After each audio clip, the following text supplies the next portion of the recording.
நான் அடுத்து நான் பார்க்குறது பார்த்தீங்கன்னா நம்ம ஒரு எர்டிகா பார்க்குறேன்னா இது பார்த்தீங்கன்னா மிடில் கிளாஸ் ஃபேமிலிக்கு பட்ஜெட் ஃப்ரெண்ட்லியாக இருக்கிற வண்டிங்க.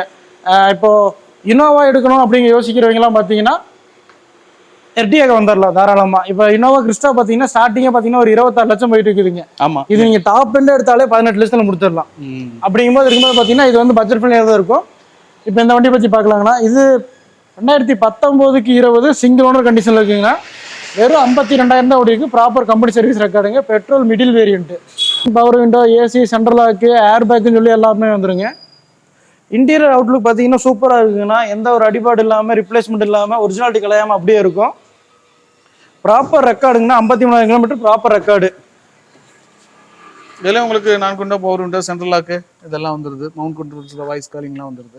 ஒரிஜினாலிட்டி அப்படியே இருக்குங்கண்ணா. இவங்க எக்ஸ்ட்ரா பார்த்தீங்கன்னா எந்த வேலையுமே பண்ணலைங்க. வண்டி ஒரிஜினாலிட்டி அப்படியே இருக்கும். இப்போ நீங்கள் பிராண்ட் நியூவாக நீங்கள் போய் ஷோரூமில் எடுக்கிற பீஸை வந்து இங்கே பார்த்துடலாம். என்ன ஒரு 50,000 கிலோமீட்டர் ஓடி இருக்கு அப்படிங்கிறத மட்டும் மைண்டில் வச்சுக்கணும், வேற ஒன்றும் இல்லை. எங்களுடைய ஆடியன்ஸ் கேட்பாங்க 50,000 கிலோமீட்டர் ஓடினா பிராண்ட் நியூவா அப்படின்னு கேட்பாங்க. 50,000 தான் ஓடி இருக்குது. 50,000 தான் ஓடி இருக்கு. சரி, உங்களுக்கு 50,000 தான் ஓடி இருக்கு. பட் அதை பத்தி பிரச்சனை இல்லை, அந்த அளவுக்கு குவாலிட்டியா இருக்குன்னு சொல்றீங்க. குவாலிட்டி இருக்குங்கண்ணா, அதெல்லாம் எந்த பிரச்சனையுமே இருக்காது. இந்த வண்டி நம்ம கோட் பண்ற பிரைஸ் பாத்தீங்கன்னா 9,25,000 கோட் பண்ணுதுங்க. இதுவும் ஃபிக்ஸ்டு பிரைஸ்ல இல்லை, நெகோஷியபிள் தான். நீங்க பாத்தீங்கன்னா வெறும் ஒரு 50,000 இருந்து 60,000 கொண்டு வந்தீங்கன்னா இந்த வண்டி நீங்க எடுத்துட்டு போகலாம்.